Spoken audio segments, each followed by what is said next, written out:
자, 안녕하세요. 안녕하세요.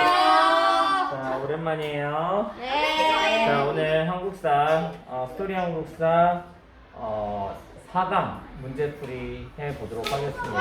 전에 그거 네, 우리 애칭을요, 아직 못 정했는데요. 선생님 칠판에다 또 쓰고 댓글에 남겨달라고 해요. 네. 친절이들요. 친절이들, 한국이들, 국민이들. 알겠습니다. 뭔가 선생님이 더 친절해야 될 것 같은 생각이 드는데요. 좋습니다. 자, 1번부터 문제 풀어볼게요. 14쪽 학습활동 1번입니다. 1번 문제. 다음 지도에 대한 설명으로 맞으면 동그라미, 틀리면 X 표시하세요. 자, 여기 나와 있는 지도, 이 지도의 이름이 무엇인가요? 대동경 지도인가요? 세계 지도인데요? 본여만국. 네, 맞아요. 본여만국 전도죠. 네. 본여만국 전도는 에 대한 설명 한번 볼게요. 1번 지도에 대한 설명이 맞으면 동그라미, 틀리면 X 표시하라고 되어 있죠. 자, 1번 조선 전기에 중국으로부터 전래된 세계 지도예요. 자, 맞나요? 틀렸나요? O일까요? X일까요? X죠. 왜 X죠? 이 지도는 조선 후기에 들어왔어요. 전기가 아니고요. 조선 후기에 전래된 세계 지도입니다. 자, 2번 아메리카 대륙이 나타나 있어요. 나타나 있죠? 네, 우리 지도 오른쪽을 보시면 그 지도 오른편에 아메리카 대륙이 나타나 있어요. 이 지도를 보고 갑돌이의 말을 비판하는 내용으로 말주머니를 채우시오. 자, 갑돌이가 중국이 세상의 중심이야. 아니야, 다른 나라도 있어. 아니야. 다른 나라도 있어. 때문에 언제나. 맞아. 지구는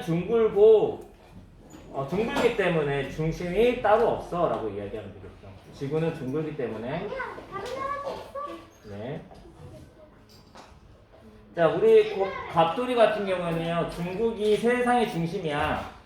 중국이 세상의 중심이라고 표현했던 지도 뭐였을까요? 이게 생각나나요? 혼일, 강리, 역대, 국도, 지도였죠. 이거는 중국이 세상의 중심이었던 거예요.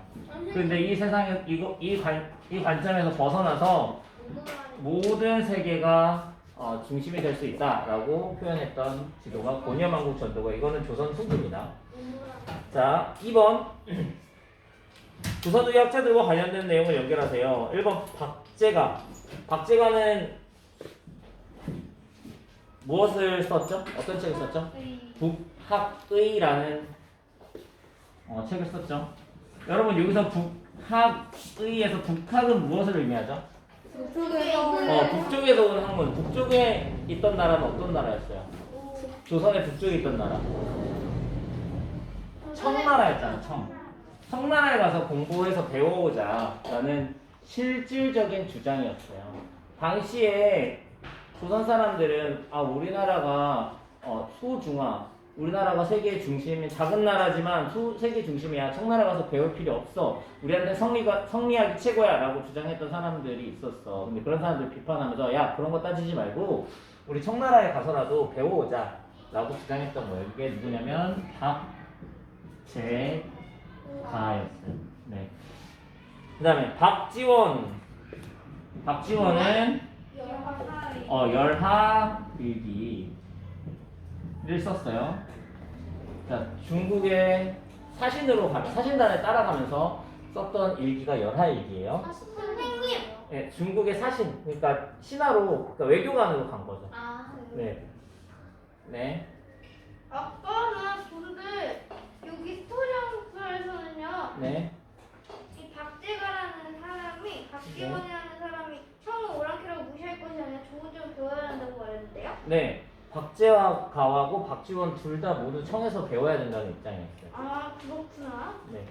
그 다음에 정약용은 노민심서하고 경색육도를 썼다고 했죠. 자, 정약용은 서학, 그러니까 당시에 천주교를 믿었다는 죄를 받아서 전라남도에 귀향을 갔죠. 그 귀향 간 곳에서 귀향을 간 곳에서 쓴 책이 경세유표와 목민심서였죠. 목민이 뭐라고 했어요?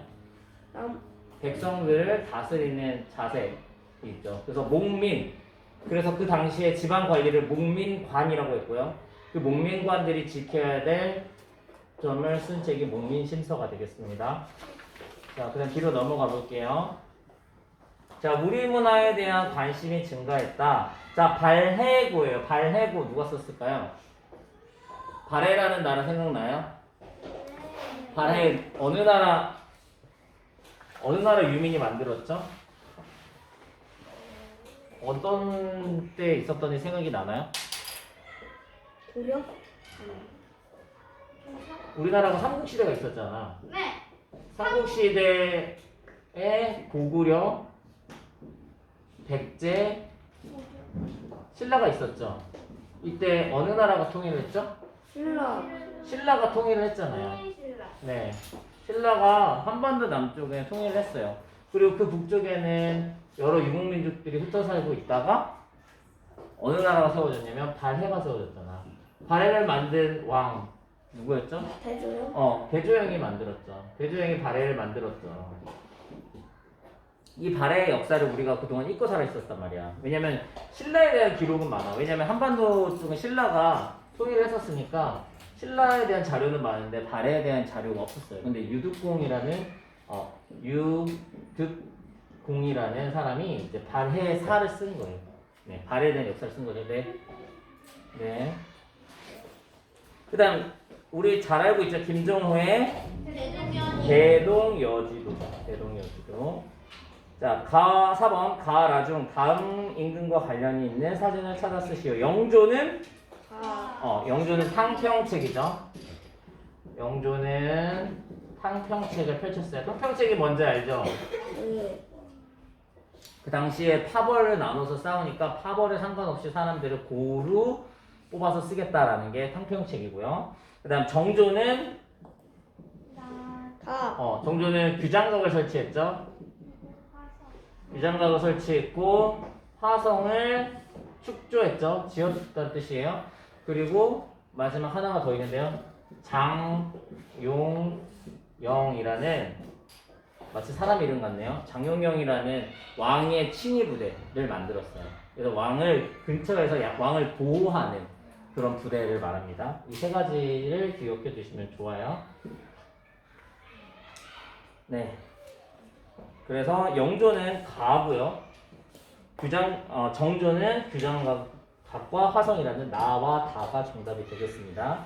그 다음 4번에 2번은 여러분들이 답을 적어보시면 될 것 같아요. 신하들한테 서로 파벌로 싸우지 말고 파벌과 상관없이 더 좋은 정책을 내기 위해서 노력해라. 이런 내용이면 모두 다 맞겠습니다. 자, 16쪽으로 넘어갈게요. 자, 1번입니다. 이 지도는 중국에서 가져온 세계 지도를 보고 1708년에 제작한 지도의 일부입니다. 세계를 둥글게 표현한 이 지도를 통해 조선인들은 서양 세계에 대한 새로운 지식을 얻을 수 있었습니다. 이 지도의 이름은 무엇인가요? 고려만국전도죠. 고려만국전도가 되겠습니다. 자, 이거하고 헷갈리면 안 되는 거 혼일, 강리, 역대국조죠. 네. 정답은 3번이 되겠습니다. 네. 2번의 대동여지도는 누가 만들었을까요? 김정호. 김정호 선생님이죠. 2번 이제 2번으로 넘어갈게요. 가에 들어갈 종교. 이 사람 무슨 죄로 이 사람을 체포해야 하는지 말씀해 주십시오.